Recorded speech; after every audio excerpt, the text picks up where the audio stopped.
ప్రభుత్వం అంటే అరాచకాలు, అభివృద్ధి శూన్యం. ఎక్కడ చూసినా అందరిని ఊరికే ఏదో ప్రతి ఒక్కరి మీద కేసులు పెట్టడము.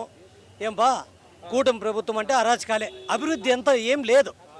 మా గత జగన్ ప్రభుత్వంలో 5 ఏళ్ళ పరిపాలనలో 2 ఏళ్ళు కరోనాతో ప్రపంచమంతా అతులకుతులమైంది. అయినా కూడా తట్టుకొని ఈ 3 ఏళ్ళ పరిపాలనలోనే ఆయన బ్రహ్మాండంగా అభివృద్ధి చేసినాడు. ఏందప్పంటే పిల్లలకి చదువులు కానీ, గ్రామ సచివాలయాలు అప్పుడైతే మండలంలో చుట్టుపక్కల ఊర్లన్నీ ఒక మండలానికి రావాల్సిందే, ఏదన్నా కావాలంటే పనే. ఈ పొద్దు 2000 జనాభా ఆడుంటే ఆడ ప్రతి ఒక్క సచివాలయాలు కట్టినాడు. ఆడ ఏదైనా క్యాస్ట్ ఇన్కమ్లు కానీ ఏంటి కావాలన్నా సచివాలయంలో పనులు అవుతున్నాయి. సచివాలయం ఒకేసారి 1,30,000 ఉద్యోగాలు కల్పించినాడు జగన్మోహన్ రెడ్డి. 3 ఏళ్ళలో పర్మనెంట్ ఉద్యోగాలు.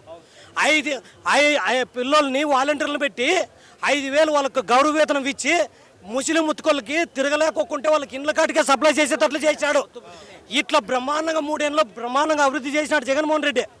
ఈయన వచ్చి 3 పార్టీలతో పొత్తులేంది చెప్పి ఆపద్దు గెలవలేడు.